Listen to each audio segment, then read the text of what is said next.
Masih di dalam penyebutan nama-nama malaikat yang 10 yang wajib dihafal oleh setiap orang yang mukallaf, mau baik laki maupun perempuan. Yang kita sudah bahas beberapa, di antaranya malaikat Jibril, wa afdhalul malaikah, malaikat Jibril ia adalah paling afdhalnya malaikat, malakul wahyi.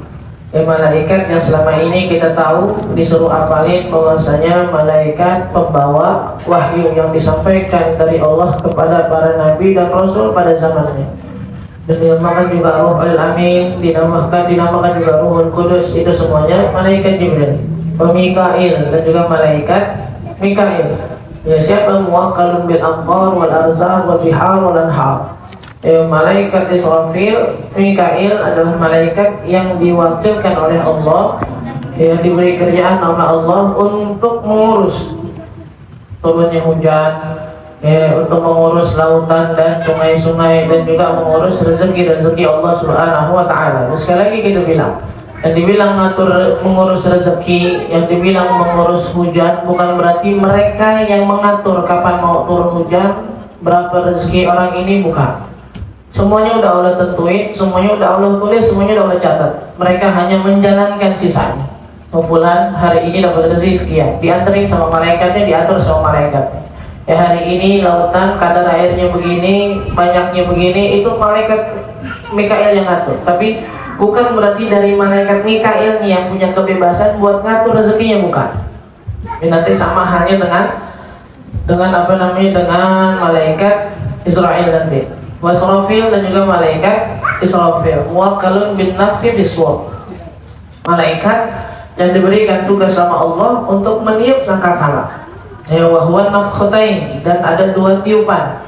Tiupan yang pertama, yamutu kullu man 'alal ard, kullu man sami'a 'ala wajhil ard.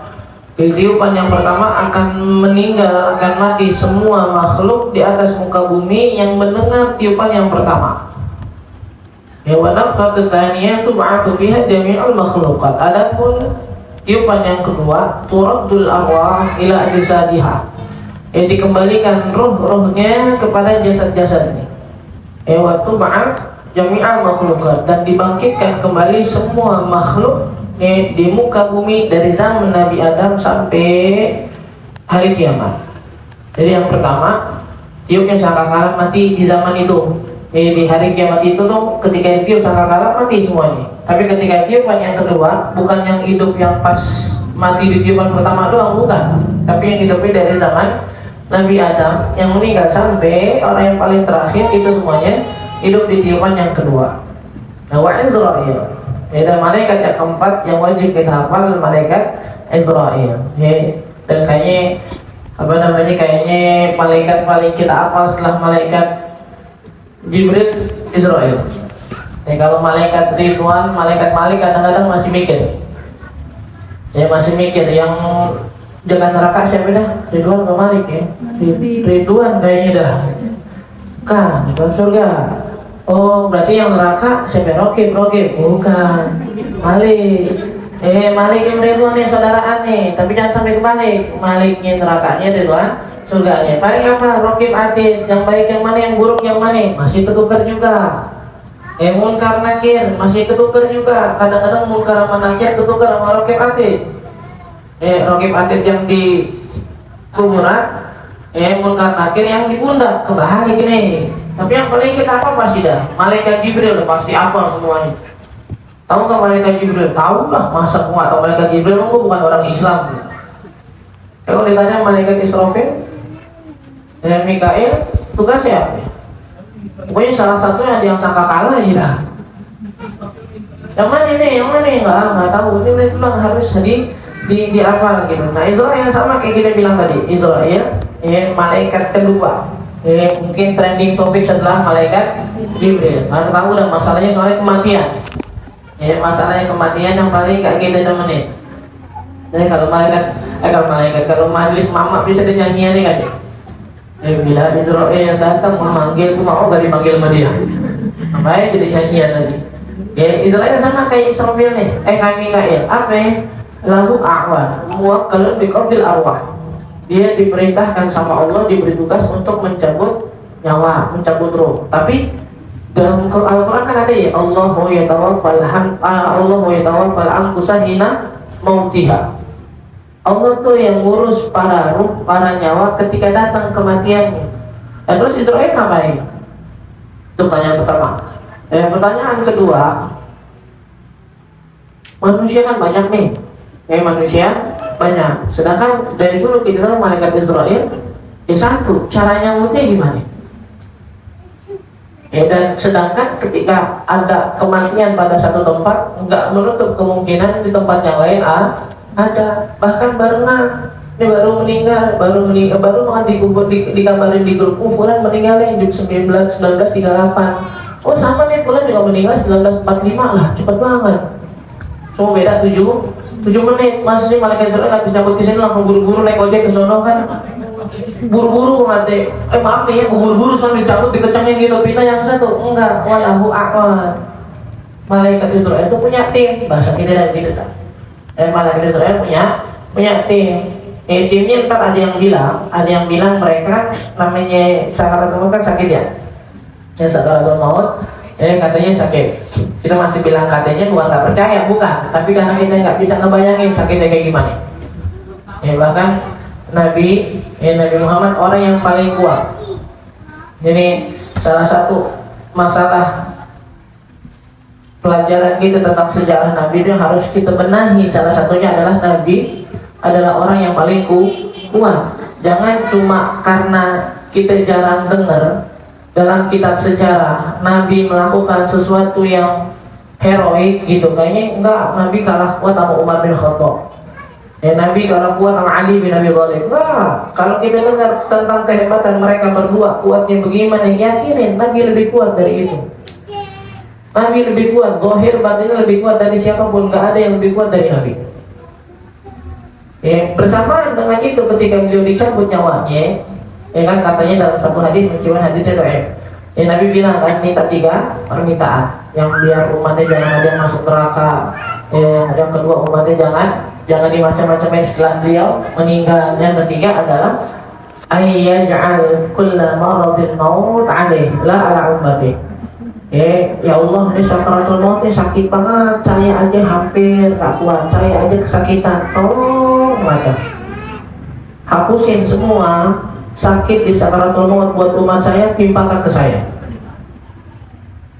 Dari sayangnya Nabi, cintanya Nabi sama umatnya, di ujung kehidupannya, di sakit sakaratul maut yang biasanya orang udah nggak bisa mikir apa-apaan, beliau masih sempat mikirin, ini saya nggak kuat nih.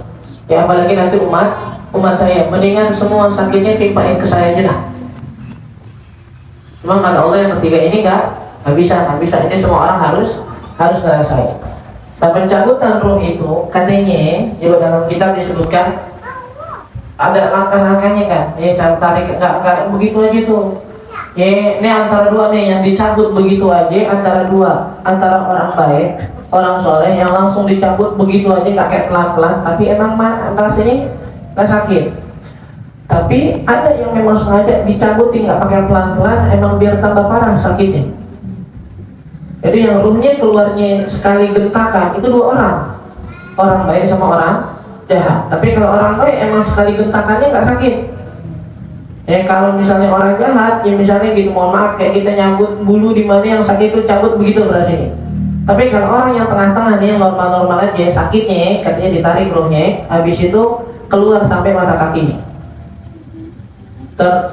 Istirahat dulu sebentar, ditarik lagi keluar sampai dengkulnya, tarik lagi runyuk pelan-pelan sampai sampai pinggangnya. Makanya terkadang ada bagian yang udah nggak bisa bergerak tapi dia masih bisa ngomong karena ruhnya memang masih ada. Sampai kapan batasnya? Sampai kerongkongan. Kalau dia nggak tobat baru habis, dosanya nggak bisa diampuni sama Allah. Maksudnya perhitungannya bakal di akhirat nanti. Makanya kan Allah bilang Nabi bilang bahwasanya pintu tobat senantiasa terbuka kecuali dengan 2 keadaan. Satu, ketika matahari terbit dari barat. Ketika matahari nanti di hari kiamat, ketika matahari terbit dari barat, orang-orang bakal sadar itu bakal datang hari kiamat. Cuma mereka belum sadar sebelumnya, bakal datang 3 hari gelap-gelapan. Orang bangun kok masih malam ya, tidur lagi. Namun kok masih malam ya tidur lagi, kok masih malam tidur lagi. Besoknya ternyata ketika matahari terbit datangnya dari barat. Oh semua yakin tahu, kiamatnya berarti. Habis itu yang sholat, yang puasa, yang pikiran, yang sedekah semuanya udah gak diterima sama Allah. Yang nyebut istighfar, yang masuk Islam udah gak diterima sama Allah. Karena kata Nabi batas terakhirnya adalah sampai matahari terbit dari barat. Itu dengan tanda matahari. Tapi kalau dengan tanda dirinya masing-masing, sampai kata Nabi sampai kapan? Malam yugharzir. Kata Nabi, taubat seseorang senantiasa diterima sama Allah sampai ruhnya sebelum diangkat dari tenggorokan.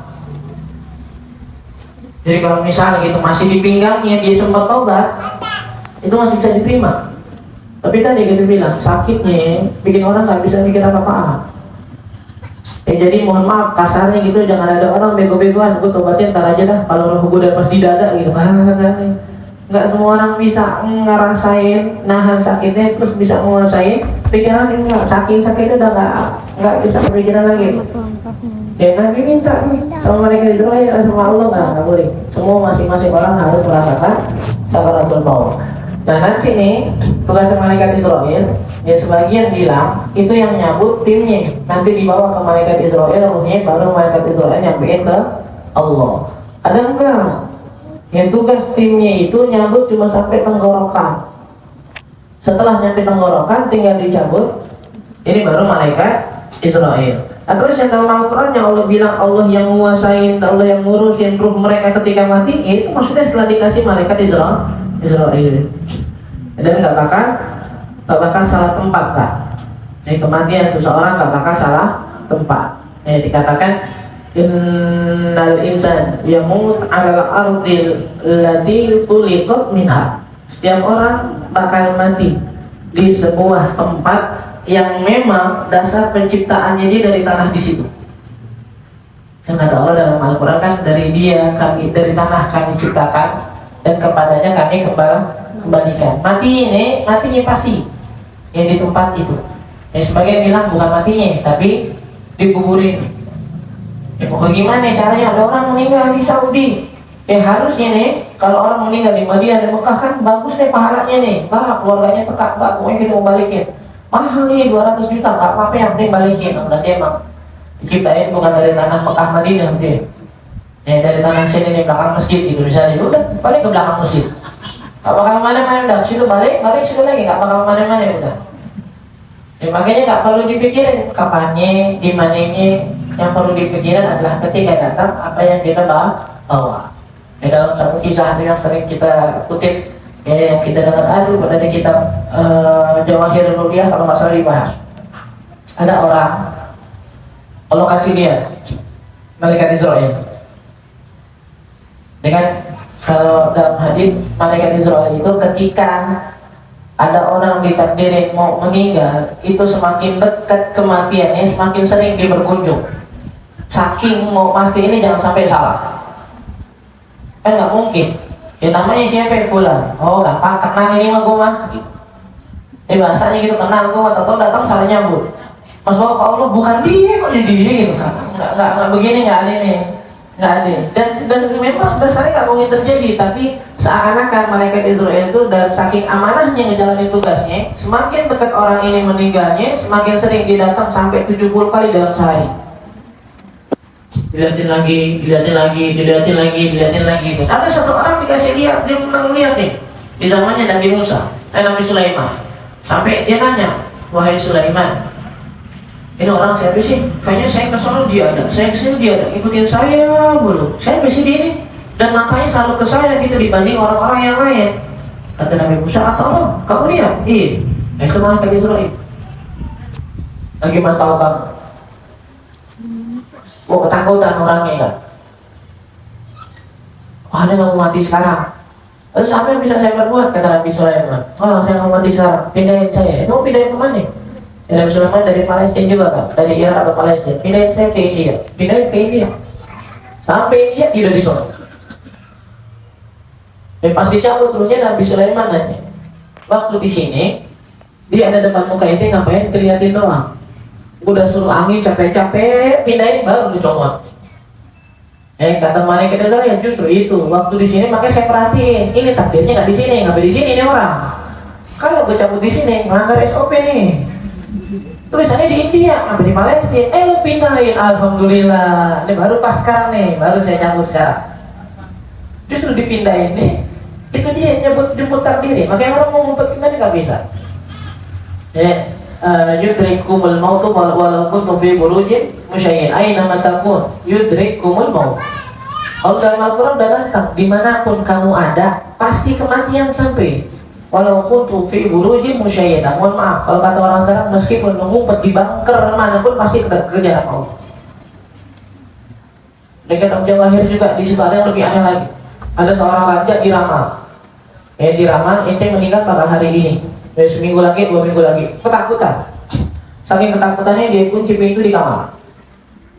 Dia kunci pintu di kamar, dia dipilih pelayannya, tentaranya yang paling setia untuk dia menjaga depan kamarnya. Gak boleh ada yang masuk, gak boleh ada yang masuk. Bahkan kalau mau kasih makanan pun yang dipercaya ini gak boleh masuk. Cuma buka pintu dikit, kasih makanan minuman, tinggal selesai. Saking takutnya. Di hari yang dibilang dia meninggal makin deg-degan, pintu dikunci, pakai slot juga apa segala macam, pokoknya nggak boleh ada yang masuk. Tentaranya penjaga disuruh keluar, dikunci. Masya Allah di kitab itu dibilang keluar kala keking dari hidungnya sendiri. Keluar kala keking dari hidungnya sendiri disengat meninggal. Mau apa ya? Mengumpet, mau usaha nggak bisa. Yang udah kejadian bakal kejadian. Makanya dikatakan dalam syair Imam Syafi'i wa kam min sahihin mata min ghairi illatin wa kam min anilin ashahina min ad-dahri. Berapa banyak orang yang enggak punya penyakit, orang yang punya penyakit meninggal dadakan tanpa ada sakit. Wa kam min sahihin berapa banyak orang yang sehat mata min ghairi illah, mati enggak perlu ada sakit. Wakam min alilin, dan berapa banyak orang yang sakit asyahid dan bidadari justru hidup sehat panjang umurnya. Yang kalau kita jemput udah bilang ke keluarganya sabar ya, ikhlasin ya, sebulan kemudian dia datang lagi arisan. Dia ngomongin lu orang pada udah mau mati banget kelihatannya, lu udah parah banget, udah gempleng banget pada orang Betawi hidup lagi.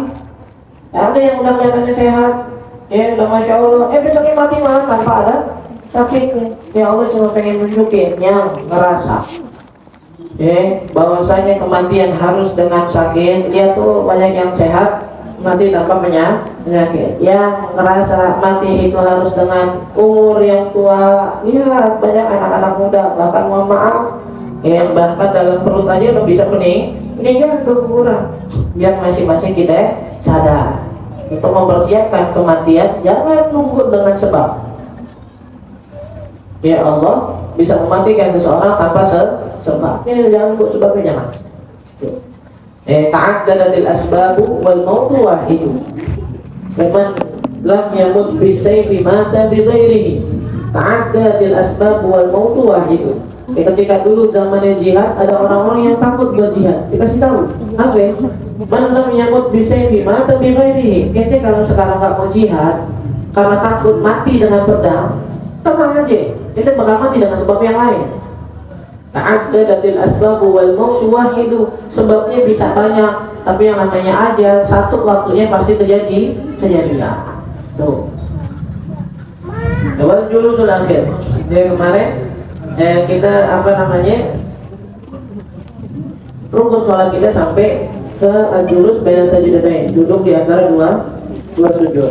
Kalau isyarat dan diantara syarat-syaratnya nggak boleh lama-lama kan duduknya kan, nggak boleh lama-lama, harus ada tumainannya. Nggak boleh lama-lamanya semuanya, nggak boleh lama-lama sampai sama waktunya dengan minimal tasyahud. Minimal tasyahud baru kita sebutin at-tahiyatu lillah. Assalamualaikum ayyuhan nabi wa rahmatullah wa barakatuh. Salamun alaina wa ala ibadillahis shalihin. Asyhadu an la ilaha illallah wa asyhadu anna muhammadar rasulullah. Bacaannya kayak gitu tuh. Berapa lama waktunya? Kalau dibilang 15 detik, 12 detik, berarti duduk di antara dua sujud nggak boleh lebih panjang dari 12 detik. Wal julusul akhir. Dan juga salah satu rukun salat adalah al julusul akhir, duduk tasyahud akhir. Jadi duduknya doang nih, duduknya doang udah rukun. Jadi nggak bisa kalau orang baca tasyahud akhir pas lagi sujud misal gitu. Ya lagi buru-buru banget, kan rukun sholat tasyahud kan. Iya dah, gua baca dah sekalian pas sujud biar cepet, nggak bisa. Karena memang selain bacaan tasyahudnya, duduknya pun udah jadi rukun. Jadi nggak boleh duduknya dilewatin. Gitu. Tasyahud fil julusil akhir. Dan juga dari salah satu rukun sholat adalah membaca tasyahud di rakaat terakhir, di duduk yang terakhir.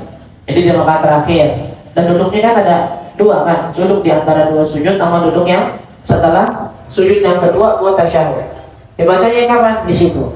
Ya kunna naqul qabla alaina yufridu alaina tasyahud. Dulu sebelum diajarin tasyahud sama Nabi, kita baca tuh apaan? Assalamu ala Allahi qabla ibadih, wassalamu ala Jibril, wassalamu ala Mikail, wassalamu ala fulan.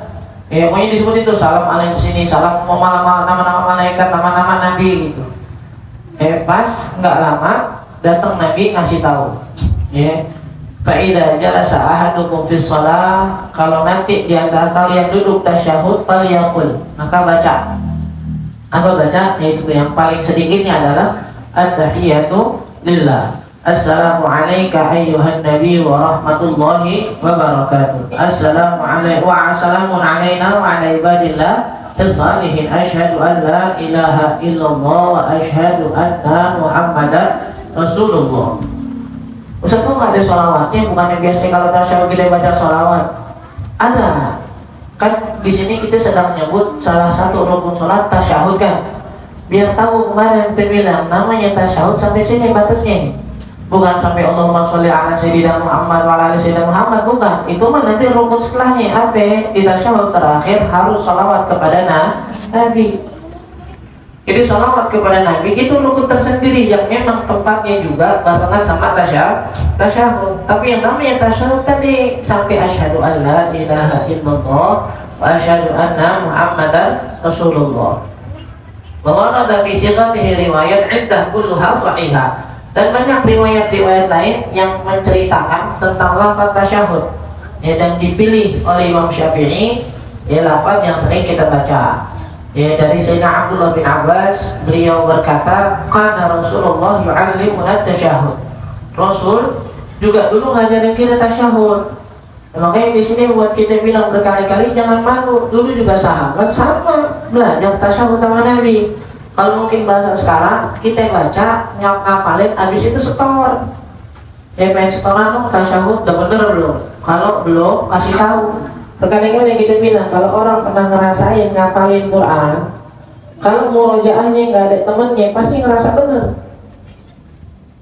Mau ngulang-ngulang ngulang-ngulang Quran yang udah dihafal, ngulangi sendiri ya semua bener udah murojaah, udah alhamdulillah dapat 3 juz murojaahnya benar semua, benar ya nggak ada yang tahu. Ya sama aja yang dandan nggak pakai cerminan dulu, nggak pakai lihat kaca dulu, ngerasa udah paling cakep udah. Masya Allah tuh dipakai bedakannya semuanya nggak ngerti apa namanya, nggak pakai lihat kaca, dipakai aja dah. Nggak tahu bener yang buat pipi jadi ke alis, yang buat alis tahu di janggutnya, wah nggak tahu udah. Ngerasa udah paling bagus banget, udah paling nyetel dah pokoknya dah. Tahu kerudungnya beda sama bajunya beda sama bawahannya beda sama lagi sepatunya, terang banget dia datang pokoknya udah kayak istri pedal pop. Ada semua warnanya di situ. Tapi kenapa bisa kayak gitu? Ya emang tapi ada kayaknya kalau di rumah ngerasanya cakep-cakep aja dah, bukan ngerasa cakep-cakep aja. Lu make bahkan laki lu nggak lihat, coba laki lu lihat, gak bakal dikasih keluar. Lu mau kemana begini modelannya? Cuma kalau gitu kacaan enggak, nanya orang udah pas belum kerudungan itu, sampai kayak gitu laki-laki kadang-kadang keluar aja, ngerasa semua udah dikancingin, habisnya dikancingin, pokoknya tahu-tahu ada aja yang menang satu. Kelihatan kan jadinya kaos dalaman kita udah 3 hari belum dicuci. Teman-teman di sini yang harus yang buat di dada jadi ke leher. Kok rasanya kurang pas, yang pakai kuku gue panjang sebelah, bukan kukunya panjang sebelah, kancingnya salah. Di mana bisa kejadian? Karena tak ngaca. Ini Rasulullah ngasih tahu kita, sahabat ngasih tahu kita jangan malu belajar agama. Kita dulu diajarin tasyahud, teman Nabi itu diajarin, didiktein, ditanyain apa-apa. Karena yang alim menasawah minal Quran sama. Ketika Nabi baca Quran pun, bacain kita Quran, itu kita diajarin. Nih bacanya begini, panjangnya begini, nih bacaannya begini, diajarin sama Nabi. Enggak sahabat itu belajar sendiri, enggak. Ini namanya ilmu. Dari dulu begitu, sahabat belajar ke Nabi, tabi'in belajar ke sahabat, tabi'in belajar ke tabi'in. Setelahnya generasi salaf belajar ke atasnya, yang bawahnya belajar ke atasnya, sampai ke kita belajar ke guru-guru kita. Guru kita ke gurunya ke gurunya sampai ke Nabi. Itu namanya sanad keilmuan yang terjaga. Bukan sekedar buka Google, tanya hukum ini apa, ya atau beli buku tanya jawab, habis itu ngarang sendiri hukumnya. Gak semua buku tanya jawab tentang Islam mencukupi kebutuhan tanya jawab kita. Karena terkadang bisa kita baca, gak bisa kita pahami. Tetap aja kita mau beli buku kayak gimana pun harus ada tempat tanyanya kalau kita gak paham. Makanya ya pun, dia diajarin kita sama Nabi. Apa diajarinya? Kata Nabi, at-tahiyatul mubarakah. At-tahiyatul mubarakah itu salawatut thayyibah. Qulillah assalamu alayka ayyuhan nabi wa rahmatullahi wa barakatuh. Assalamu alayna wa ala ibadillahi salihin. Asyhadu an la ilaha illallah wa asyhadu anna muhammadan rasulullah. Dan di antara syarat-syaratnya sama kayak Fatihah, minimal apa? Ayyusmi'an nafsah, harus dengeran sama dirinya sendiri. Nggak boleh baca tuh nggak kedengeran sama dirinya, nggak boleh. Yang sering-sering kita bilang sok-sokan lagi sholat galau, lagi sholat ngambek, mulutnya nggak gerak sama sekali, nggak sahih. Mulutnya nggak gerak sama sekali, nggak keluar suara sama sekali, nggak sah. Takbir Allahu Akbar nunduk aja sampai akhir nggak bergerak itu bibirnya. Tahu salam, sah nggak di rukun-rukun kayak takbiratul ihram, di rukun kayak Fatihah, rukun tasyahud sama salam. Selalu kita bilang ya 4 rukun ini yang diucapkan minimal ketika diucapkan harus kedengaran sama diri sendiri. Oh teriak enggak, ya minimal sama diri sendiri. Muwalatul qiraah. Harus bersambungan. At-tahiyatul mubarakatuh salawatut thayyibatu lillah. Habis itu ngomong. Mikir. Tadi saya resep baksonya dimasukin belum nih? Dipikirin dulu. Oh udah tuh. Assalamualaikum ayyuhal, nggak bisa ulang lagi dari awal. Jadi nggak boleh ada kepisahnya, nggak boleh. Wa ayyaqra tasyahud wa qa'id, harus duduk tasyahud, harus baca tasyahudnya pas dalam keadaan duduk. Jadi nggak bisa nih habis sujud bangun nih Allahu Akbar sambil nih bangun sambil baca at-tahiyatul mubarakah, enggak, harus duduk dulu baru baca tasyahud nih. Ya ayakun bil lughatil arabiyyah, harus dengan bahasa Arab. Dan sama kayak Fatihah, apa? Mura'atul makharij wa tasdidah. Tasyahud sama kayak Fatihah, jangan sampai ada huruf yang berubah. Jangan sampai ada huruf yang berubah. Dan jangan sampai ada tasyahud yang kelewatan. Berapa tasyahud yang tadi itu dari at-tahiyyah? Tak sama ya itu. As-salawat at-thayyibah tu lillah. Assalamu alayka ayyuhan nabi wa rahmatullahi wa barakatuh. Assalamu alayna wa ala ibadillahi salihin. Ashhadu an la ilaha illallah wa ashhadu anna muhammadan rasulullah. Sebagian mewajibkan hukum idghamnya di situ Muhammadan Rasulullah, bukan Muhammadan Rasulullah, bukan. Idgham min nun fi ra, masukin nunnya kalau ya Muhammadan Rasulullah. Jangan sampai jadi at-tahiyatu lillah. Assalamu alayka ayyuhan nabi wa rahmatullahi wa barakatuh. Assalamu alayna wa ala ibadillah, bukan ibadillah.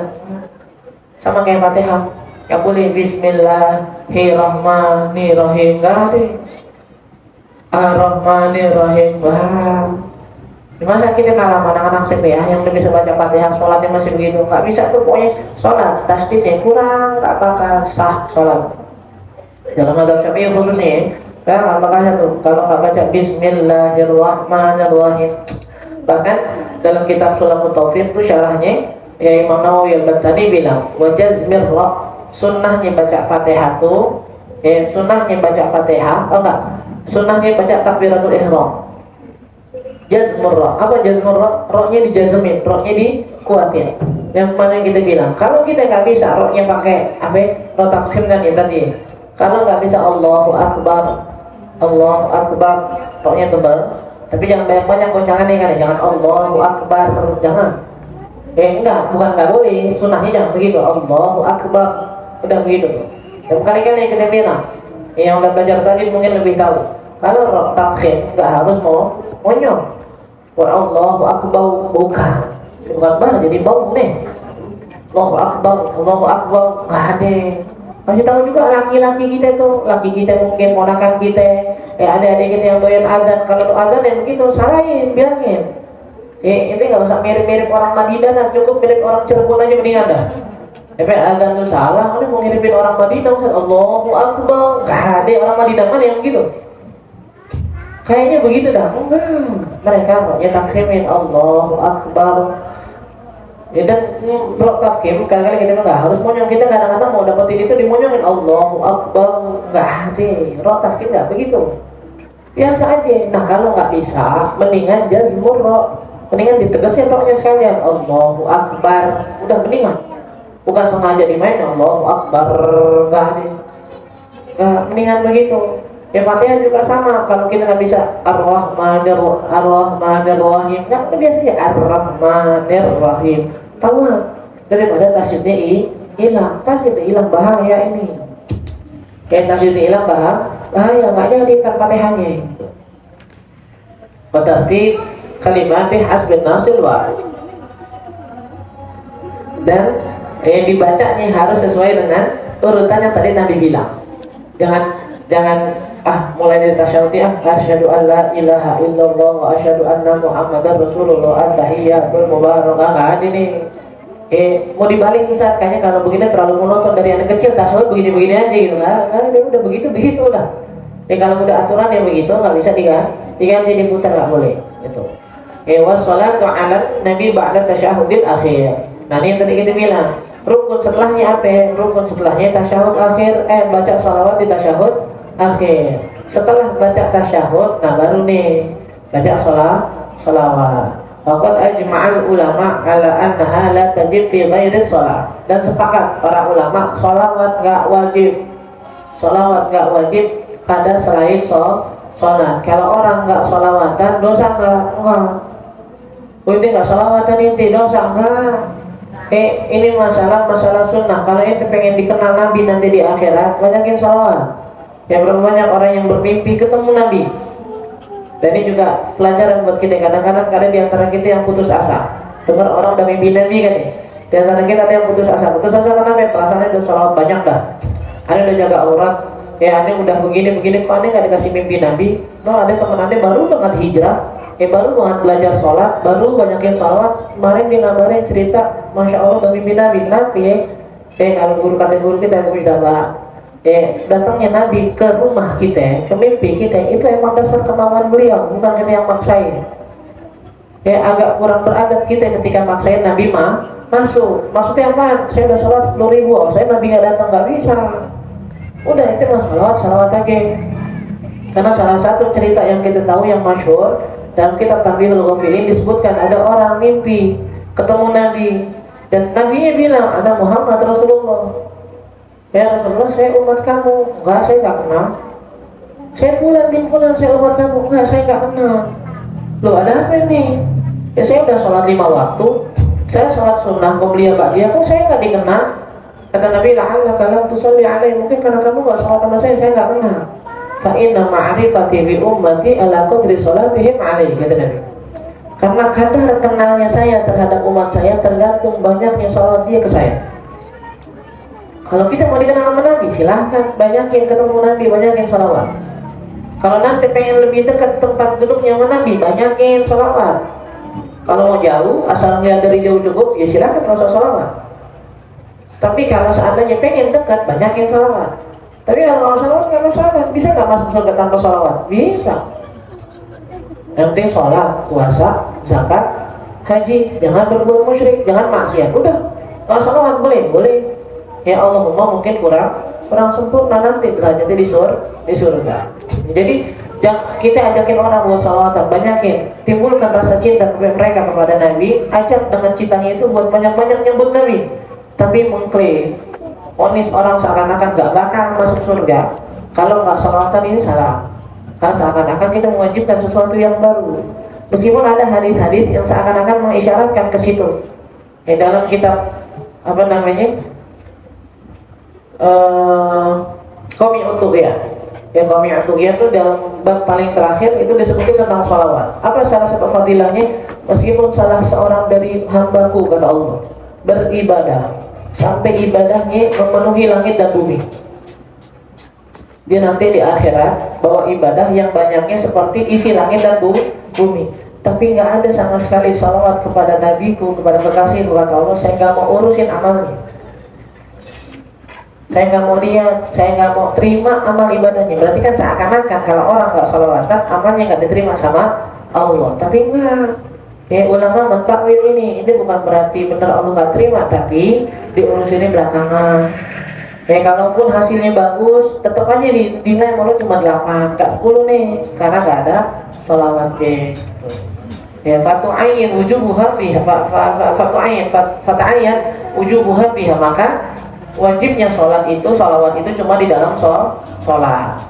Ya, sahabat pernah nanya, ya Rasulullah, idza nahnu shalaina 'alaika fi sholatina, kaifa nahnu nusalli 'alaika fi sholatina, gimana cara sholawat kepadamu dalam sholat kita? Ya, dan Nabi bilang gitu, baca Allahumma sholli ala Muhammad. Makanya sebagian bilang sholawat kepada keluarga Nabi nggak wajib dalam sholat, tapi hukumnya sunnah. Bahkan dalam adab berdoa pun dikatakan sama Nabi, idza shalla ahadukum falyabda bi tahmidi rabbih. Ini adab minimal dalam berdoa. Apa kata Nabi? Kalau kalian pengen berdoa, maka mulailah dengan memuji Tuhannya. Wassana alaih, tsumma yusalli 'alan nabi. Habis itu sholawat, baru doa. Mulai dengan pujian, habis itu sholawat. Kalau ada orang sering nanya, Ustaz, cara doa di sholat gimana sih? Apa sih doanya? Sebenarnya doa terserah. Afdolnya berdoa itu dengan apa yang telah Nabi ajarkan. Kita pernah doa diajarin sama Nabi kepada Sayyidina Jabir, Allahumma a'inni ala dzikrika wa syukrika wa husni ibadatik. Doa-doa yang begini nih, yang Nabi ucapin sendiri sama yang Nabi ajarin ke orang lain, itu doa yang paling afdol buat kita ucapin dalam sholat. Setelahnya baru doa masing-masing yang kita ngarang tuh. Ya Allah, mudahin rezeki, panjang umur, banyakin duit, kalau bisa masih 200 gram. Nah, itu terakhir tuh. Ya, habis doa yang tadi Nabi ajarin dulu, baru ntar doa kita sendiri. Habis itu kata Sayyidina Umar, nah tutup lagi dengan sholawat dan memuji Allah. Kenapa? Karena atasnya udah bagus deh, muji Allah sama sholawat. Bagusnya, lebih bagus lagi ditaruh juga di bawahnya sholawat sama muji Allah. Kenapa? Karena kalau atasnya diterima, bawahnya diterima, mustahil tengah-tengahnya dibuang. Agak aneh gitu, kayak kita aneh kan ya, ngeliat orang makan pastel isinya dikeluarin. Kalau lu gak demen isinya, gak usah makan pastel, terigu aja lo gaduh dari kemarin. Kan emang ada di tengah-tengah biar semuanya dimakan. Gitu nih, ini doa dia ada di tengah-tengah antara sholawat sama sholawat. Karena kita tahu sholawatnya pasti diterima. Dijadiin doa itu di tengah-tengah, kayaknya lucu gitu, kayak orang makan pastel isinya dibuangin. Aku terima sholawatnya aja, kata Allah, doanya nggak usah. Enggak, justru itu keterimanya nanti sepaket gitu. Jangan. Tapi kalau nggak, kadang-kadang kita sering dengar kan ya, banyak antar ulama tuh yang doa langsung aja, Allahumma lana walhamdulillahirabbil alamin, nggak ada sholawatnya. Boleh nggak? Boleh. Berarti nggak diterima dong? Enggak juga. Cuma kita memakai cara yang lebih potensial buat diterima. Bukan berarti yang doa nggak pakai sholawat nggak diterima. Sama aja kalau kita doa yang asal-asalan, misal gitu. Mobilnya bagus sih, bagus. Mudah-mudahan ntar kita punya. Doa nggak? Doa. Pakai sholawat nggak? Kan nggak mungkin kan kita ngeliat mobilnya bagus ya, iya bagus, bismillahirrahmanirrahim, alhamdulillahirabbil Allahumma sholli ala Muhammad wa ala ali Muhammad, ya Allah pengen mobilnya, wassallallahu ala sayyidina Muhammadin wa ala alihi wasallam, walhamdulillahirabbil alamin. Panjang kayak doa penutup. Kan nggak udah nih doa aja, ya Allah pengen juga tuh lihat orang umroh berangkat haji, ya Allah pengen mudah-mudahan dapat rezeki biar bisa haji umroh, kan doa namanya.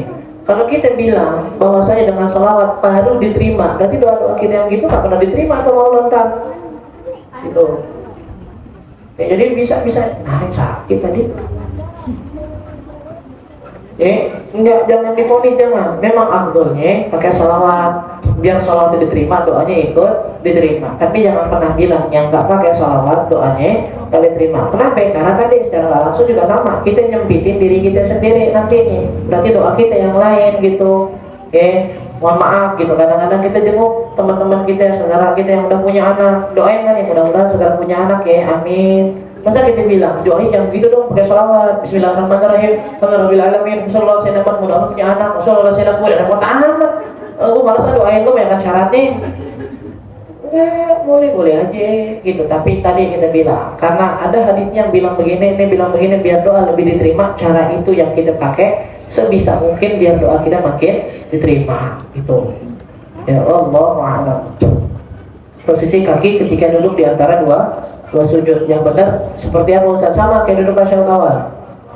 Duduk di sholat itu ada dua yang paling terkenalkan, ada duduk iftirash sama duduk tawarruk. Iftirash sama tawarruk. Iftirash apa ya? Iftirash menjadikan kaki kirinya sebagai bantalan untuk didudukin. Itu iftirash namanya. Jadi kaki kirinya didudukin. Tapi kalau tawarruk enggak, kaki kirinya dimasukin ke bawah, kaki kanannya duduknya mohon maaf pakai bokongnya. Namanya tawarruk. Tawarruk kapan? Tawarruk sunnahnya duduk di digunakan di duduk yang setelahnya salam. Tawarruk duduk tasyahud akhir nih, duduknya digunakan kalau setelahnya salam. Tapi kalau duduk yang setelahnya enggak salam, berarti disunahkan duduknya iftirash. Duduk di antara dua sujud, habis itu salam enggak kan? Diri lagi kan atau sujud lagi kan? Berarti iftirash. Duduk tasyahud awal, habis tasyahud awal salam enggak, berarti duduknya iftirash. Duduk di tasyahud akhir, habis itu pengen sujud sahwi. Sujud sahwi tempatnya di mana? Tempat sujud sahwi di mana? Habis salam baru sujud, enggak kan? Qubailah salam. Tempatnya itu sebelum salam. Berarti habis baca tasyahud sujud dulu 2 kali baru salam. Berarti habis baca tasyahud nggak langsung salam nih, masih ada gerakan lagi. Berarti duduknya bukan tawarruk, iftirash. Kenapa? Karena habis dia duduk nggak langsung salam gitu. Jadi duduk apa namanya? Duduk iftirash, duduk iftirash, terus baca tasyahud, sujud sahwi, habis itu kan langsung duduk nih. Nah, duduk yang mau salam itu baru duduk tawarruknya. Jadi duduk apa namanya, baca tasyahud, tahiyat sampai habis, duduknya kayak tasyahud pertama. Ya, habis itu dia sujud 2 kali sujud sahwi. Habis sujud sahwi baru sebelum salam duduknya duduk tawarruk. Karena tadi kita bilang duduk yang pengen salam.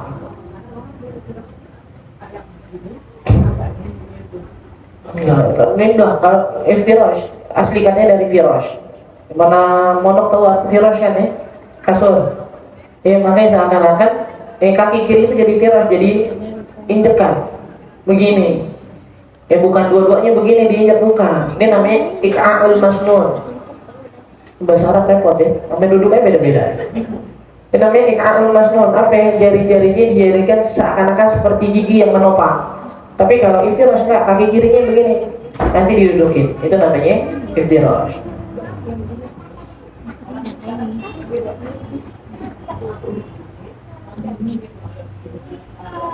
Oh, gitu deh. Duduknya malah di kaki kanan ya.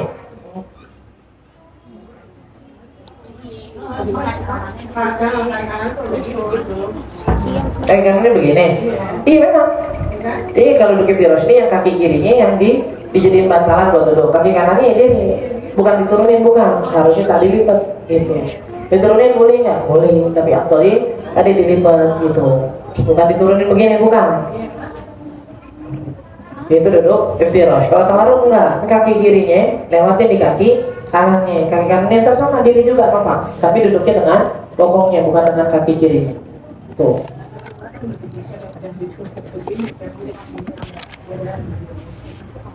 Duduk masih boleh. Salah sebenarnya kalau duduk boleh nggak sih, kayak gimana duduknya boleh? Kalau duduk bebas. Tadi kita bilang dua-duanya begini nih boleh. Iftirashnya kita tumbuk begini boleh nggak? Boleh. Tapi iftirash yang benar tadi, ayyaj'ala yusrahu li farashi. Dijadikan kaki kirinya itu sebagai bantalannya. Wa yunsibu qadamahu yumna. Habis itu telapak kaki, bukan telapak, kakinya, pergelangan kaki kanannya itu didiriin gitu. Itu afdhalnya. Kalau mau yang lain, karena begitu mungkin dia udah mulai sakit, boleh-boleh aja gitu. Kalau lagi berenang Ustaz, kalau lagi berenang, kan kadang suka pipis gitu di kolamnya. Rajin banget ya pipis segala. Pas selesai berenang, jadi najis nggak Ustaz? Yang mana nih? Elunya apa airnya?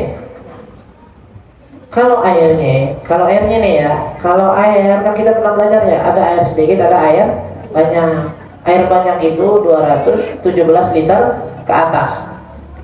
Air banyak 20 lah nih, 217 liter ke atas. Kalau seandainya kolam renang itu lebih nggak usah 217, lebih.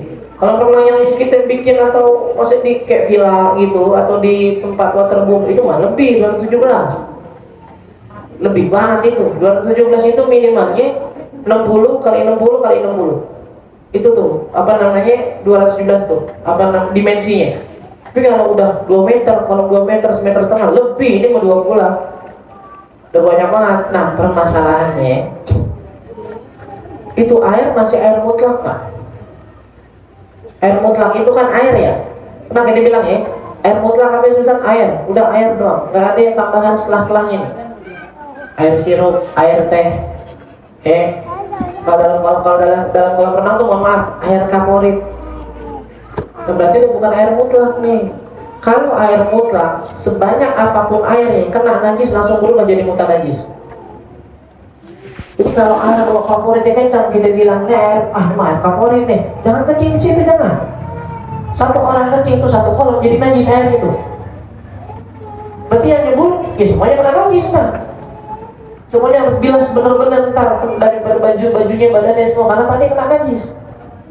Tapi kalau airnya 217 liter ke atas dan airnya air mutlak yang nggak ada bau apapun, kalau kita cuma air biasanya alhamdulillah nggak bau kaporit, itu bebas. Satu orang, 2 orang, sekeluarga, janjian kencing bareng yuk ke kolam renang gitu. Misal, pas mereka kencing bareng, tanya, ada baunya yang berubah nggak? Ada warnanya yang berubah nggak? Ada rasanya yang berubah nggak? Kalau nggak ada yang berubah, airnya tetap suci dan mereka yang di dalam otomatis saat itu mohon maaf bajunya merekanya suci lagi. Suci lagi. Allahumma mungkin mohon maaf agak beda kalau perempuan, karena syarat istinjanya perempuan kan mohon maaf kemarin harus kebukaan. Berarti kalau dia di dalam, mohon maaf kemaluan yang nggak kebuka, berarti bagian dalamnya belum kena, tinggal basuh bagian dalamnya. Tapi kalau seandainya seandainya bagian luarnya celananya yang tadi kena najis jadi suci udah. Dengan di berenang itu otomatis kayak nyuci sendiri jadi. Itu kalau airnya 217 liter ke atas. Kalau di bawah 217 liter atau di 217 liter ke atas tapi airnya bukan air mutlak, jangan coba kencing di kolam renang. Kalau bangun tahajudnya telat, nggak lihat jam, pas lagi mau sholat tahajud baru takbiratul ihram, baca Fatihah, tiba-tiba ada. Sholatnya lanjutin nggak apa-apa, lanjutin aja. Nanti jadi sholat sunnah yang dikodok. Bisa sholat sunnah dikodok, bisa. Sholat sunnah bisa dikodok. Bahkan sahabat dari dulu gitu. Sebagian sahabat bilang kita kalau kesiangan nggak sholat witir, kita kodok habis zuhur. Jadi mereka sholat sunnah dikodok. Kita bilang, kenapa jangan kita terlalu jauh sama mereka? Mereka udah mulai kodok yang sunnah. Kita yang wajib aja masih kelewatan, jangan dikodok. Mereka yang sunnah dikodok, kita yang wajib belum udah kelewatan, kesiangan, masih taran-taran, sempet-sempetnya buka WhatsApp lagi. Bangun udah jam 6:30, bangun 7:30, masih sempet-sempetnya nyantai-nyantai. Yang punya ikan kasih makan ikannya dulu. Ya nyantai dulu, hari ini mah sholat dulu. Sholatnya belum kan, ngapain jangan-jangan itu jangan. Apa benar Ustaz kematian kita sesuai dengan kebiasaan yang kita lakuin atau apa yang kita sukai? Itu hadis dari Nabi kan? Hadisnya gabungan, hadisnya bisa tapi digabungin. Yamutul mar'u ala ma'asya alaih thumma yub'atsu ala ma mata alaih. Seseorang bakal mati dalam keadaan yang biasa dia lakuin. Kenapa? Satu, alasan paling gampang adalah kalau orang udah suka sesuatu kan biasanya sering dilakuin kan nih. Semakin sering frekuensi dia ngelakuin hal tersebut, kemungkinan besar matinya bakal dalam keadaan kayak gitu.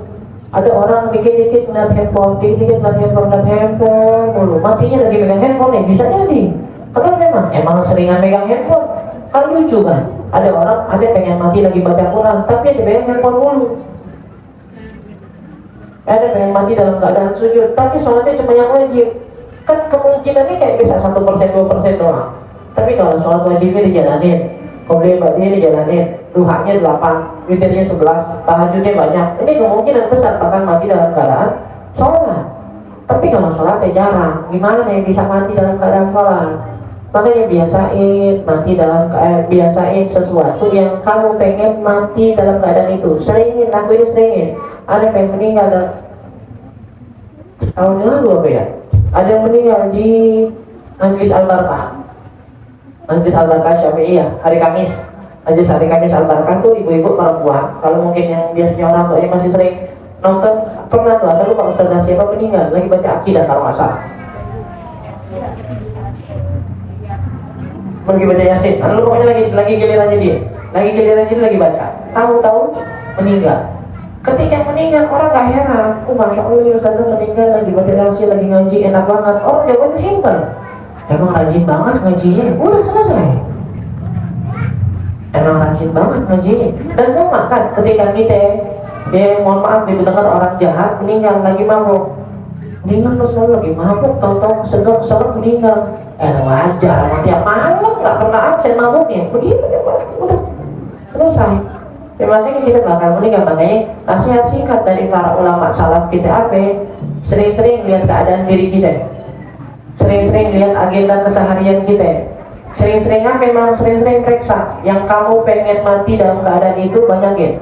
Dan kalau kamu nggak ridho, nggak pengen mati dalam satu keadaan, jangan pernah dilakuin, jangan.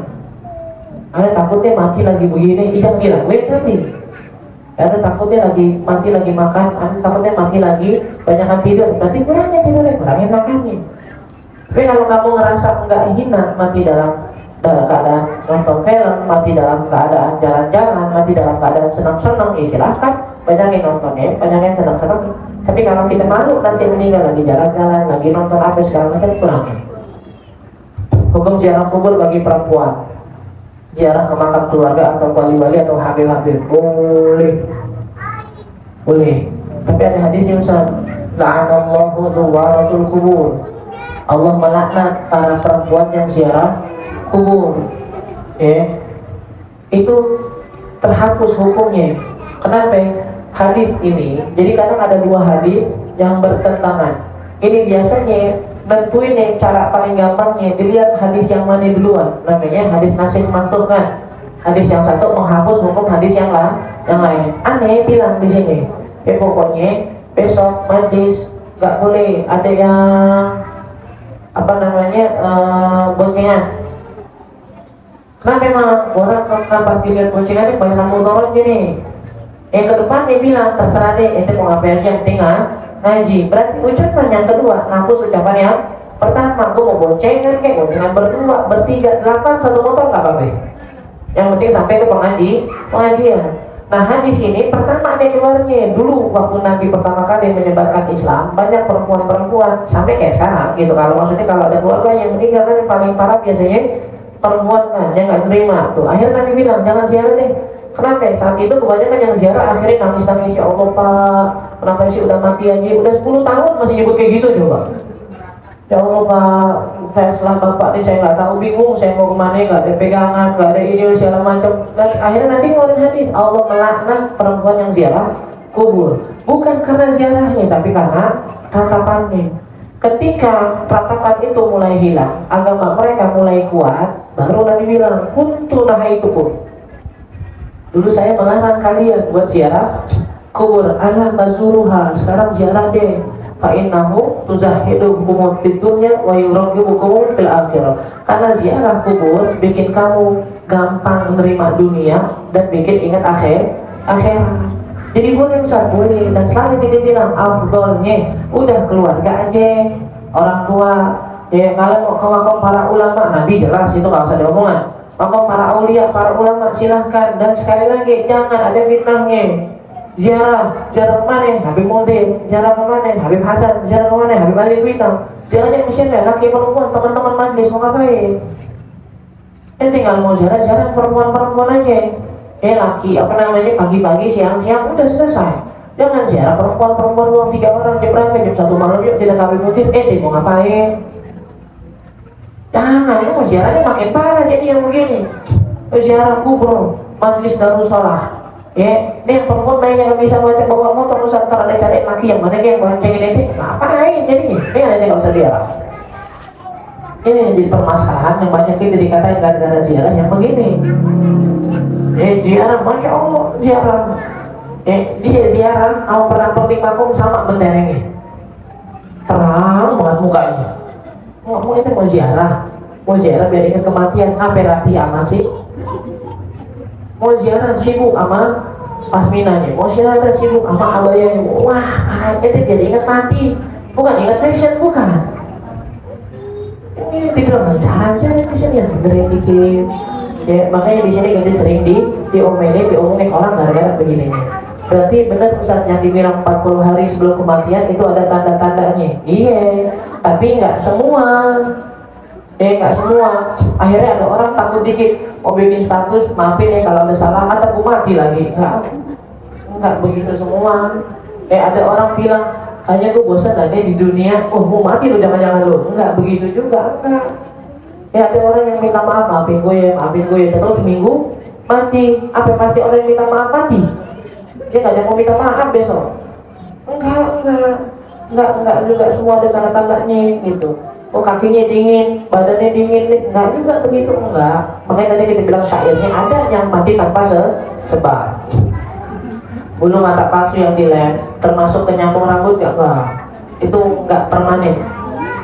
Kalau dulu di SD itu ada yang sambung-sambungan rambut pakai per-peran itu tau ya. Itu haram, Ustaz, enggak haram, lebet aja juga hilang. Enggak ada yang begini enggak. Kalau kita pakai, misalnya nikah pakai konde-kondean haram, enggak. Kalau dari segi kondenya enggak haram. Paling nanti dibahas, ini bahannya najis apa enggak.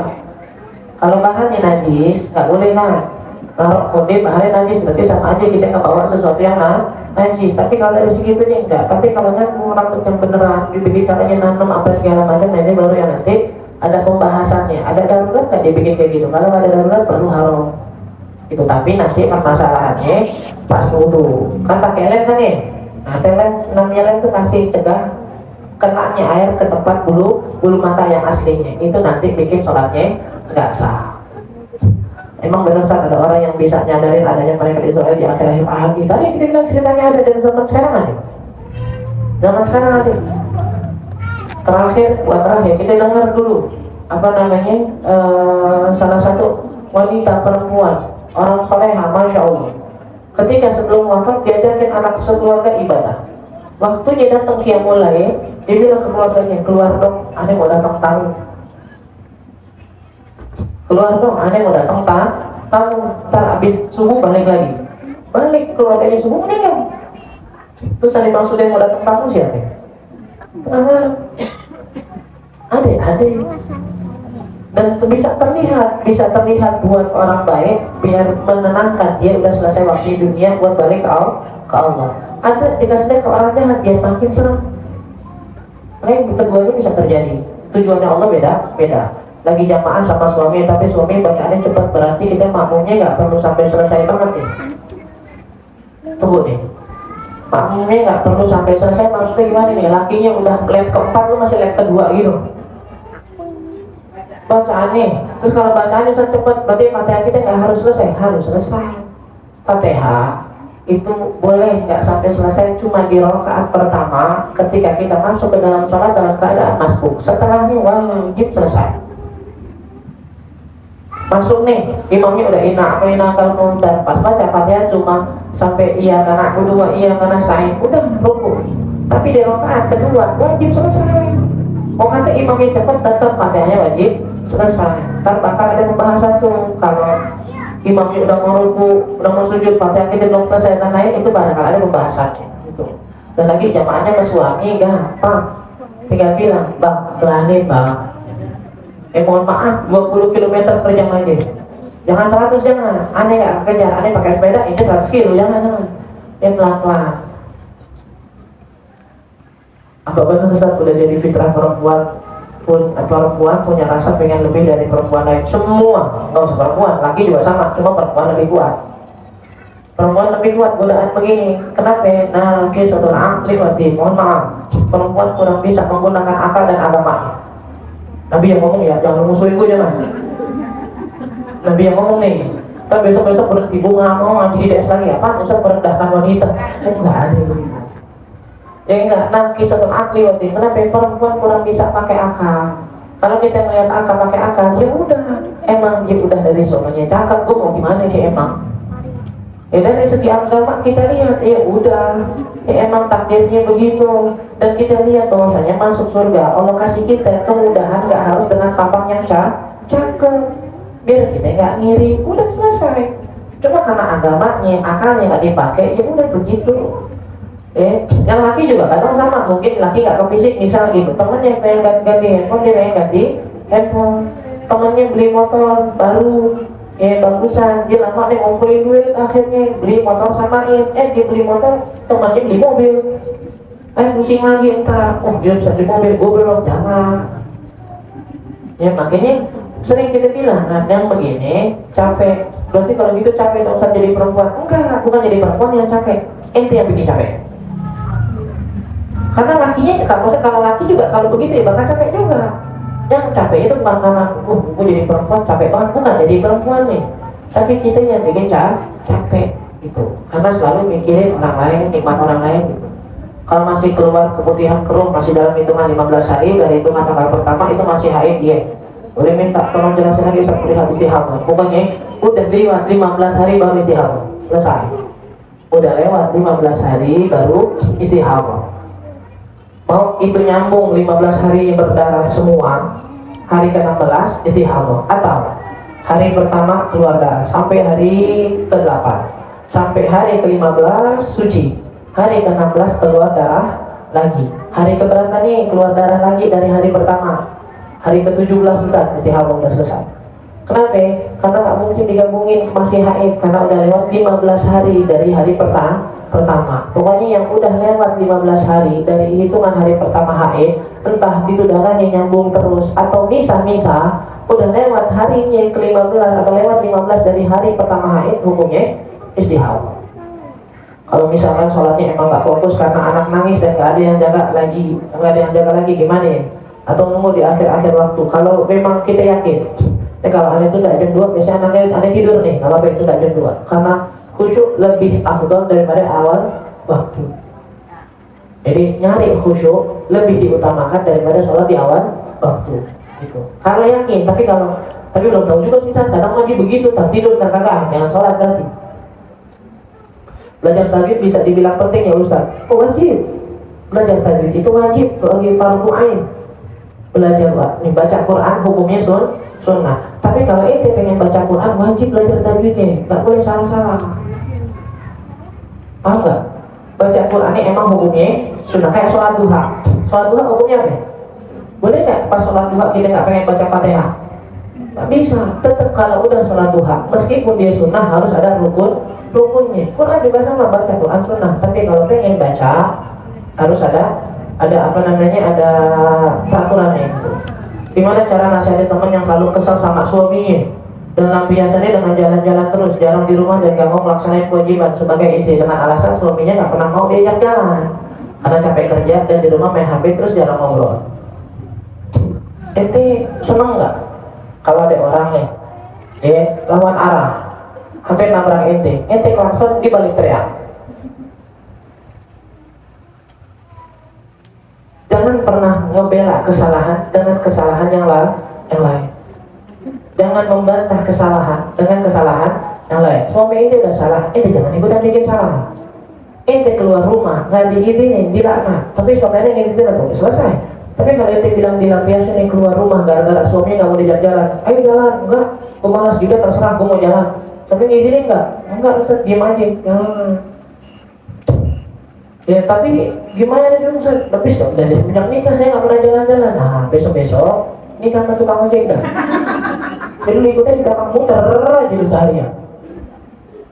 Tapi kalau seandainya lu nikah sama orang yang memang kerjaannya di rumah, tukang jahit, misalnya gitu, emang setiap hari orderannya banyak, lu maksudnya buat jalan, gimana ya?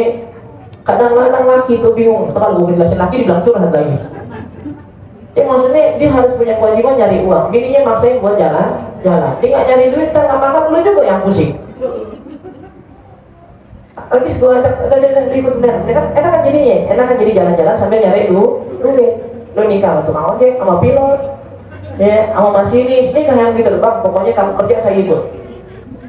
Lu bini lu nyupir truk, lu bini tukang truk apa benya, lu sama truk situ udah bertiga dah. Ya, jadi itu bisa parkirin, kalau suaminya mau parkir bisa parkirin sekalian kan. Udah, itu jangan bikin yang salah yang lainnya. Makanya selalu kita bilang urusan kita sama Allah. Suami ente salah urusannya sama Allah, ente gak taat, urusan ente sama Allah, bukan sama suami, bukan. Kalau usah bilang terserah dia duluan yang mulai, jangan. Ente nyari dosa juga kan ini. Gitu. Kalau sholat lupa tasyahud awal gimana? Gak apa-apa, hukumnya sunnah. Boleh gak ngaji online pas qiyam, gak berdiri dan ngajinya tiduran? Nah ini yang kita gak demen ini ngaji online nih. Lagi maulidnya live. Lagi maulid qiyam gak mau diri. Orang di situ kok ngajinya, kan nih. Kalau gak diri sih kan maulid qiyam. Lah kan ngajinya di istiqlal, aku di rumah, masa aku qiyam juga? Ya kalau tiduran sih, ya kan yang harus beradab harus di depan ustaz ada, bukan di rumah. Pas dibilang, ente kemarin gak hadir, parah gak ngaji. Sampai bilang, gua ngaji di rumah. Nanti giliran gua bilang suruh diri, lu bilang ngajinya di istiqlal. Gua suruh duduk, lu bilang ngajinya di istiqlal. Tapi giliran itu lu ente gak ngaji, ente bilang, gua ngaji ya meskipun online nih. Makanya Habib Umar bilang, gak bisa seseorang dibilang ngaji dalam keadaan online, kecuali mengikuti semua adab ketika dia ngaji langsung. Jadi kalau kita ngaji di rumah sampai bikin milo wah, ya volumenya dikencengin, ngapain? Ngambil nasi dulu, jangan dikecilin, gua sambil dengerin nih, nggak usah, gua dengerin jangan enak nasi, nggak ada. Jangan bilang ngaji online kalau adabnya nggak sama dengan ngaji langsung.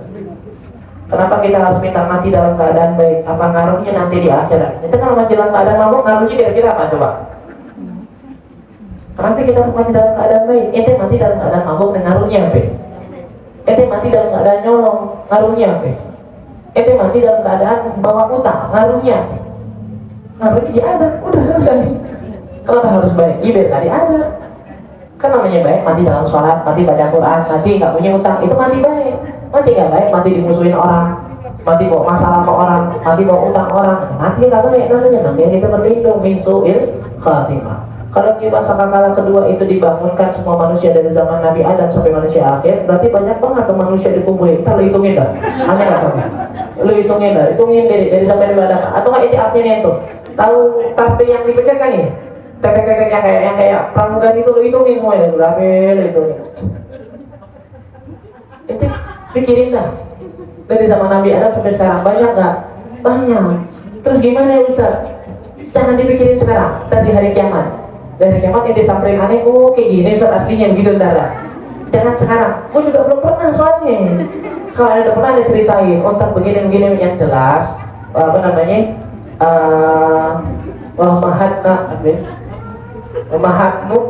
wamahatnahu tamhida kan ya. Dan kita bentangkan bumi itu sebagai satu bentangan. Itu yang dibikin bentangan itu yang kita nggak tahu kan luasnya sampai. Yang penting semuanya kumpul bisa. Jadi jangan kepikiran, oh ntar gue duluan takut gak dapet tempat gitu. Nggak usah. Jangan takut gak dapet tempat, kita bukan mau maulid, bukan. Nggak, udah siapin semua tempatnya masing-masing. Pasangan kita kalau ngomong suka ngegas mulu, itu boleh kan? Ya, jadi gas sama galon. Sedangkan kita artinya ciutan, kalau didetak dikit, gimana ya ngadepinnya ya gitu. Udah bilang gak ke lakinya? Bang jangan pakai gentak-gentak dah. Aneh nih kalau dibilang digentak malah gak bisa masuk. Nasihatnya malah ketakutan, malah gemeteran. Mendingan ngomongnya pelan-pelan. Ya pelan-pelan sampai pegang gas di tangan gitu. Ngomongnya jangan digas, gasnya pegang aja mendingan ada bener. Ngomongnya pelan tapi gasnya pegang, kayak begini. Ya, bilang kalau ente udah bilang, ya, insya Allah ada jalannya. Dan tapi ente benar kalau dibilang sama lakinya, yaudah deh mulai besok, gua nasihatinnya pelan-pelan. Tapi benar ya, janji sama diri ente sendiri. Kalau laki ente berubah, nggak bentak-bentak lagi, ente juga kalau nasihatin pelan berubah, gitu. Kalau enggak ya nggak bakal kelar masalahnya entar. Duduk di antara dua sujud, duduk iftirosh, iya. Sama berarti ya kayak duduk tasyahud awal, iya benar. Orang tua nyuruh nikah mulu karena umur udah cukup dan karena teman udah pada nikah. Gimana tanggapannya Ustaz? Bilang ke orang tua itu temanannya udah pada mati. Orang tua nyuruh nikah mulu karena temannya udah pada nikah, temannya udah pada mati, gimana nih? Janganlah, itu udah takdir. Nah itu tak. Saya gampang gitu. Ya kan umur udah cukup. Ya batasan umur cukup mati, cukup hidup berapa sih? Nggak ada yang tahu kan? Nggak bisa bilang udah emang ya banyak begitu, kecuali kita bilang kita nggak mau nikah. Ada yang datang orang baik kita tolak baru. Tapi kalau emang ada yang datang atau apa namanya yang datang nggak baik kita tolak, nggak masalah, jangan ditolak. Kalau orang datang terjodohnya jauh-jauh, samperin naik ojek. Kalau sampai jodohnya jadi jauh gara-gara orang-orang yang nggak baik, kita samperin naik ojek, samperin. Nggak ada jodoh jauh gara-gara orang-orang yang nggak baik. Jangan kalau udah nikah maksain gara-gara nggak mau nolak orang yang datang, ntar baru curhat lagi di sini. Ustaz, suami saya ngegas lagi. Nggak, besok kok galon dah, jangan ngegas mulu dah. Kasih tahu pelan-pelan, kasih tahu. Selebihnya terserah. Ya selebihnya terserah. Kita nggak dibilang durhaka ketika kita memang belum siap buat nikah dan kita belum menemukan orang yang kita anggap cocok dalam agamanya buat membimbing kita. Durhaka nggak? Orang tua nyuruh kita nikah Ustaz, kalau kita tolak durhaka nggak? Pokoknya harus nikah sama ini, kalau kita nggak mau nggak, maksudnya nggak durhaka ketika memang calonnya salah. Kalau kitanya masih nggak yakin yang mandi hadas ataupun lagi wudhu, niatnya jadi berkali-kali nggak apa-apa. Tapi yang kita bilang kan kalau diterusin nanti jadi was-was. Orang tua kalau bangun subuh suka mandi dulu, padahal waktunya udah mepet. Kita udah bilangin sholat dulu baru mandi, waktunya udah habis, tapi tetap mandi dulu. Gimana cara bilanginnya lagi? Ya itu kita udah bilangin. Kalau dia udah bilangin, Bu, mak nih subuh habis jam 5.45 nih. Kalau mau mandi keluar jam 5.43, nggak keburu tuh. Ya, oh nggak boleh, sholat tuh harus bersih, harus rapi. Enggak mak, nanti sholat dulu baru. Kalau mau rapi, berarti bapaknya lebih awal. Tetap nggak bisa, udah biarin. Cara paling gampang kasih tahu. Ustazah yang dia ngaji di mana kasih tahu biar diminta dinasihatin. Perihal wudhu, mau masih bulu mata harus kena air wudhu, harus bulu mata, alis mata, gitu. Terus kalau pakai maskara apa lagi nih? Maskara yang waterproof. Ada yang waterproof genteng doang. Ada juga alis waterproof ya. Itu bulu mata aslinya ketutup Ustaz. Berarti nggak sah. Semua yang nutup kulit, bulu mata, alis mata nggak sah dipakai ketika wudhu. Kalau melayat lagi haid gimana nggak apa? Melayat lagi haid, melayat lagi hamil, sebenarnya nggak ada larangan di situ. Cuma kalau ente yakin, atau ente takut ke bawah mitos, nggak usah. Daripada nanti jadi nyalain takdir tuh kan, bener kan anakku begini gara-gara ngelawan pas hamil, mendingan nggak usah. Tapi dasarnya nggak ada larangan. Orang lagi hamil mau ngelawan, orang lagi haid mau ngelawan, orang lagi hamil melayangan nggak apa-apa. Ada larangan nggak orang hamil melayangan? Nggak ada. Tapi lagi ngerapi giliran melayang sudah malah ada larangan nih. Nggak, jangan dimasukin hal yang aneh. Gitu, orang yang lagi hamil berenang biar bagus ini segala macam, disuruh jalan-jalan boleh-boleh aja. Jalan-jalannya kemana aja, giliran jalan-jalan nggak mikir mau katanya lewat kuburan. Tapi giliran melawan, pakai bilang kan kalau melawan anak lu lahir kenapa-napa enggak. Kalau kita dibilang nggak punya baju karena pakai baju itu mulu, padahal baju banyak, tapi kita maksudnya pengen kayak wanita dulu yang sederhana. Nggak usah dipikirin sederhana kayak nasi padang, nggak kayak wanita terdahulu. Bebas. Ini kalau laki contohnya satu. Kenal Habib Jindan ya? Ada yang pernah ngeliat gamis sama jubahnya beda warna? Putih terus. Ente mau nuduh Habib Jindan baju itu aja? Kan nggak mungkin. Kayaan dia daripada lu. Nggak mungkin kita bilang Habib Jindan bajunya hantu apa? Lu iya kali baju putih hantu doang. Habib Jindan baju putih hantu nggak mungkin. Tapi gimana? Emang beliau pengen banget ngamalin hadis baju yang paling disuka sama Nabi warna putih, udah pengen putih terus. Ada pernah bilang ke istri, sampai sekarang belum terrealisasi. Ada bilang pakai dua aja, antara putih sama hitam. Orang mau bilang aku terserah. Kayak kemarin pas pakai baju koko hitam, habis itu gamis hitam, kepikiran hitam lagi nih. Orang bilang nggak ganti baju lagi, tapi terserah dah. Mau ngomong apa? Yang aku yang tahu gue mandi, masa gue harus absen? Tinggal mandi, foto, mandi gue ya, nggak usah. Ngapain? Nggak usah. Pas ganti baju, beli baju tidak sama gitu, pas mau nyuci direkam sama dia. Ini baju yang kemarin gue udah cuci tuh ya, jangan ngira aku pakai baju yang ini. Kalau misalnya orang mau ngomong apa terserah. Baik lagi sekali lagi kita bilang orang mau ngomong apa terserah. Perempuan emang tabiatnya suka marah-marah dan berlebihan. Hah? Perempuan tabiatnya suka marah-marah. Nggak ada hadisnya. Tuh jangan nyari dalil jangan. mohon maaf, minta maaf, minta ditolak, jangan nyari dalilnya ya. Cuma tadi kita bilang karena nggak dikuasai sama agama dan akalnya. Laki pun emosian kalau akalnya nggak dipakai, laki pun bakal emosian kalau agamanya nggak dipakai. Jadi masalah bukan tabiat laki perempuan, bukan, tapi memang tadi perempuan lebih gampang digoda sama setan karena kelemahan iman dan agamanya. Makanya jadinya begitu. Jadi jangan nyari dalil buat ini, jangan gitu. Ya, karena tadi gitu, laki-laki ada bilang aneh nggak suka sama laki-laki yang bilang aku dari dulu dasarnya begini, nggak banyak ngomong, nggak banyak bercanda. Jadi kalau nikah sama gue ya begini, terima, nggak bisa. Nabi bercanda bininya dan sebaliknya. Ya jangan bilang apa namanya, gue dari dulu emang orangnya ngambek kan, dan sekarang terserah lu udah nikahin gue harus terima ngambeknya, nggak beda terima ngambeknya. Kadang terima yang lain gitu sambil aki kayak gitu, gimana terima ngambeknya, jangan lah ilangin gitu. Jangan jadi dalil, jangan. Di akhirat tempat kita dikumpulin nanti cewek cowok dibarengin dan saling kenal nggak usah. Di akhirat mana yang di surga? Kenal ya di sana laki perempuan kenal. Tapi udah nggak ada kepikiran buat bercanda. Ntar di akhirat ngumpul lagi sama temen gue ya. Lucu dari ngumpul dia nggak usah. Nggak ada itu ngumpul lagi sama laki dia itu nggak ada. Udah masing-masing bahagia dengan cara. Ya nggak perlu orang lain buat bahagia. Paling yang mentok dicari dalam hadisnya ya keluarganya, suaminya, istrinya, anaknya. Kalau mau nikah apa harus nunggu siap dulu secara mental dan materi. Kalau diri sendiri ngerasa belum siap tapi ada yang lamar gimana? Itu yakin nggak? Kalau nggak yakin jangan. Ya kalau lu ente minyak telur aja jangan disuruh minyak angin, jangan disuruh coba-coba. Masa nikah nggak coba-coba? Jangan. Ya tapi abis itu pikirin, kapan mau siapnya? Sedangkan pernikahan adalah yang diperintahkan sama Nabi. Kalau selalu bilang nggak siap mulu, terus mau kapan siapnya? Kalau masing-masing, apalagi orang yang bilang bawaannya pengen senang-senang, pengen jalan-jalan, pengen bebas, gak bakal siap di buat nikah nih. Karena dari awal nikah kita tahu perempuan menyerahkan perbudakannya sama suaminya. Dan itu dibilangkan sama Syekh Muhammad Maliki, bukan mana yang bukan. Berarti kalau emang ente pengen nikah, siap tuh, nurut sama laki. Kalau nggak mau nurut, jangan nikah. Tapi tanya lagi, yang paling jelek ketemu Nabi adalah mereka yang gak nikah di dunia. Ente memilih yang mana? Mau siapin diri ente biar nikah dan nanti ketemu sama Nabi senang? Apa maksain keinginan ente pengen bebas, pengen bisa marah-marah, nggak mau nurut sama suami, nggak mau nikah tapi nanti ketemu di akhirat Nabi nggak mau lihat kita. Silakan pilih. Kalau Jumat sama udah tadi nanya lah ke-12 berarti masih nanya Nabi Adam masih banyak nggak dari zaman Nabi Adam? Banyak.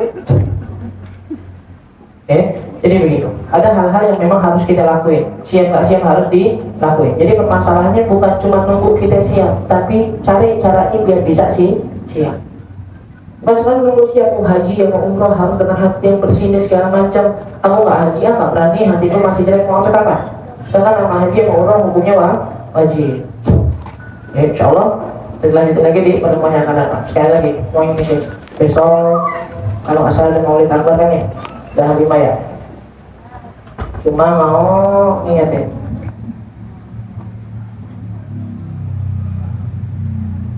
Maulid yang benar. Maulid yang benar kurang-kurangin setelah hadirnya, setelah ininya harus segala macam bergaya foto dan lain-lain kurangin hal-hal yang menunjukkan habis Maulid, habis Haul Akbar bahkan mungkin gitu rasa malu kita nggak berdebat.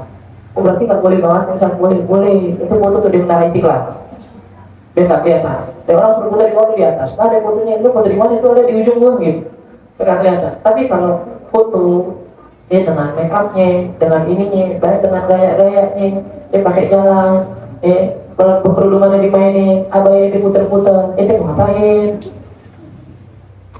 Jangan, hadir Maulid Ustaz Halimah ngajak ente buat cinta sama Nabi. Bayangin gimana keadaan kita yang habis kasih cinta sama Nabi selesainya gimana? Jangan habis begitu habis Maulid selesai begitu lagi, jangan. Mohon maaf kita nggak menghina Maulid ya, nggak, bukan. Dan bagus banget. Masing-masing punya plotnya masing-masing. Yang berdakwah ngajakin orang buat cinta sama Nabi itu tempatnya. Dan setelah cinta sama Nabi kita harus belajar syariat. Jadi sini tempatnya. Keduanya harus bersatu. Makanya kita bilangnya dari segi adabnya. Gak marah Maulidnya enggak. Tapi tolong selesai Maulid. Dan Maulid tadi kita bilang jangan jadi yang paling cakep sendiri se-Istiqlal, jangan.